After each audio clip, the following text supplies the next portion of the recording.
My name is Anna Draeger, and I'm an Agricultural Extension Associate with the University of Kentucky's 4-H Youth Horse Program.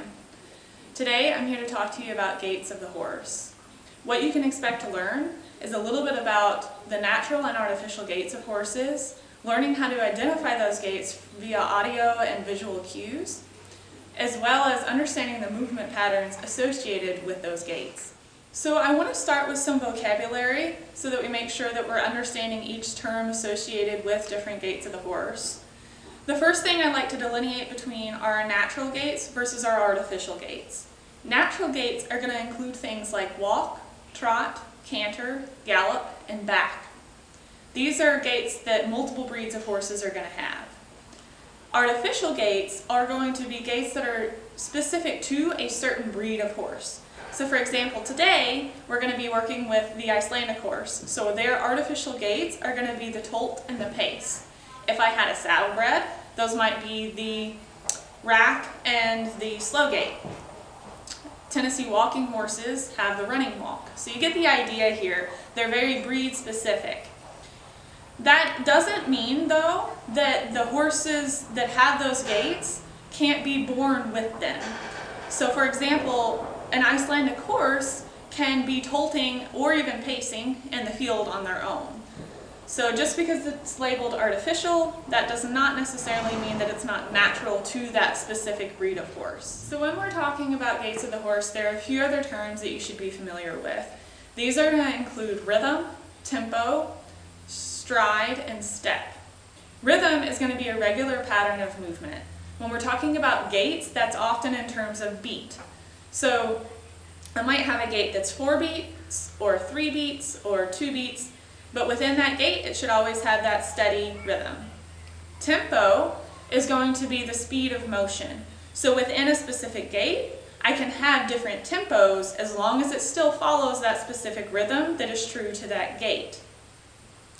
When we talk about stride, that's following one foot all the way through landing phase, stance phase, rising arc, and the swing phase, and then all the way back to the landing phase again.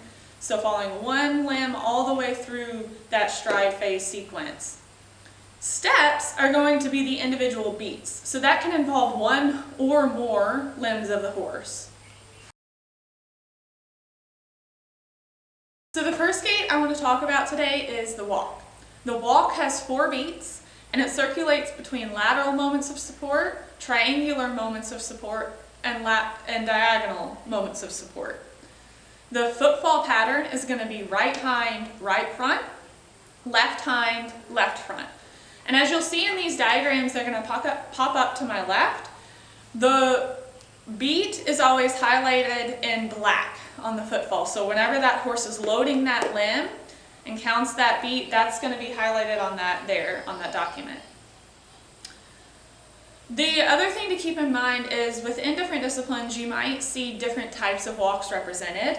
These can be including the free walk, the extended walk, the collected walk, and the working walk. And those basically vary between how extended the horse is in their frame and how much they're carrying versus reaching. The important thing to remember is as the horse comes up into collection or we start to shift that walk, it should still always stay a clean 4 beat. Whether that horse has shifted to the collected walk where the pole is the highest point and they're carrying more in the hind and more free in the shoulders, or if they're on that free walk on a loose rein where the horse is really stretching long and low down towards the ground, it should always have a 4 beat. Sometimes what happens is horses are collected up, whether they are tense and nervous or excited, they can start to get lateral or sometimes even diagonal in that gait. So in that diagram we talked about that clean 4 beat and the sequence of steps. So if they get lateral, the left hind and the left front get too close together in the beat and the right hind and the right front get too close together.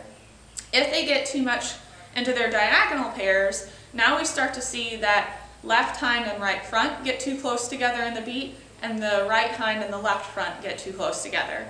So it's just something to be aware of in those beat faults, that no matter what type of walk is being asked for, it should still always follow that clean rhythm.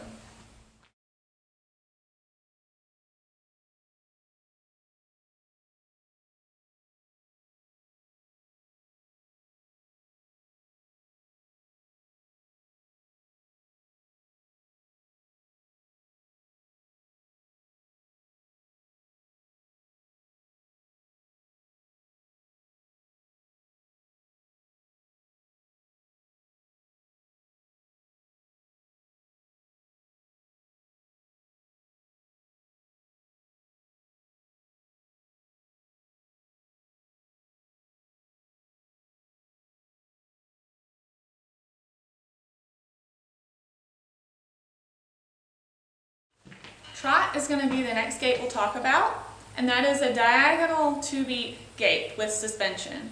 So that means that diagonal, so the right hind and the left front are moving together, and then we have a moment of suspension, and then the left hind and the right front move together, and then another moment of suspension. So you'll see that pictured in the diagram to my left. This is a gait where you hear about riders in some disciplines posting diagonals. And essentially what that means is that the rider is following one of those diagonal pairs with their posting, so where they stand up and sit down in the saddle. It's standard rule that the rider would post to the outside diagonal to help that horse with balance. Now we talked a little bit about beat faults in the walk. A beat fault that can happen in the trot, especially what you'll see in gaited horses a lot of the times, is that diagonal pair starts to separate a little bit because of their tendency towards lateral movement. And so you'll start to get a little bit what they call a 4-beated trot. So one of those legs in the diagonal pair lands slightly ahead of the other one, creating that 4-beat. We look for the trot to always be a clean 2-beat with suspension. So that's going to be standard correct trot across the board.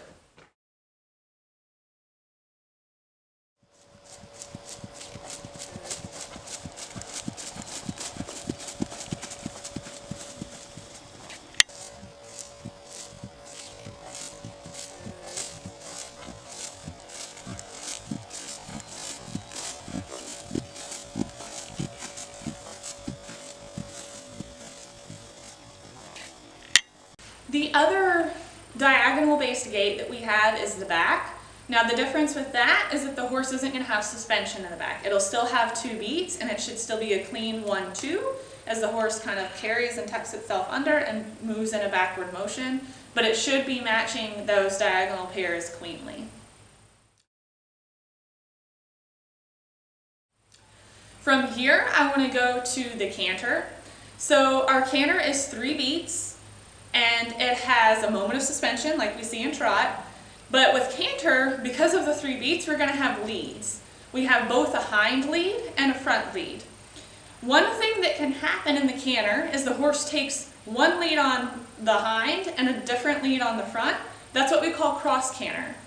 This is not desirable because it's unbalanced, and that imbalance can end up causing the horse to interfere with himself. So our goal is for the horse to have matching leads. Now what are leads? So that is explained through the horse's footfall pattern. If I am on the left lead, so left hind and left front, that means that the horse's right hind is going to land first. That's going to be followed by the left hind and the right front landing together, so we have a diagonal matched pair there. And then you have the left front as the last foot to land on the ground. Then with that, we're still going to have that moment of suspension as the horse is suspended in the air until that hind comes back down again. This is going to be reversed if we talk about the horse being on the right lead.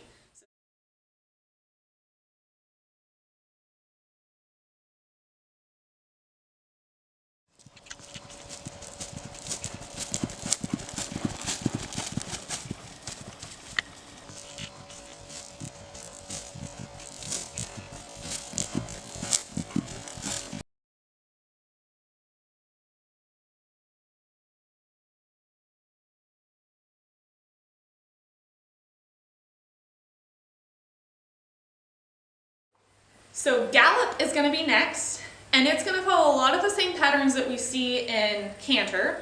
The only difference is instead of now being a 3-beat, we see that separated into a 4-beat with higher speeds.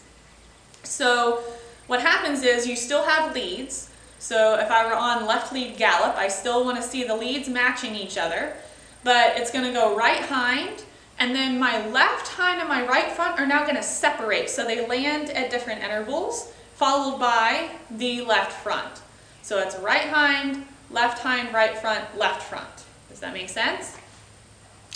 And then that's going to be reversed if we have right lead gallop. So same thing we talked about in the canter. We just now have 4 beats instead of 3, and that moment of suspension. All right, so next up we're going to talk about the artificial gaits of the Icelandic horse. These are going to include the tolt and the pace. The Artificial gaits of the Icelandic horse, I want to remind you, can be very natural to the breed itself. So there are Icelandic horses that can tolt and pace naturally in the field. It's just an artificial gait because it is specific to this breed of horse. When we talk about the tolt, that is a 4-beat gait, and it goes between moments of lateral support, diagonal support, and single foot support, as you can see here in the diagram to my left. So this single foot support is what promotes this gait as being very sure-footed, because the horse has always at least 1 foot on the ground, even as they move faster and faster in the tempo of the tolt. It's also this evenness between footfalls makes the ride really smooth. What can happen in terms of beat faults is if you think about this on a sliding scale, with center being a nice clean 4-beat tolt, the horse can slide towards trottiness, meaning that they get too close in our diagonal pair, or they can slide towards paciness, meaning that they get too close in their lateral pair. Either one of those options, as we move away from center, starts to get less comfortable for the rider, which we would not want for a long distance ride, right? We want to be nice and comfortable in that smooth tolt.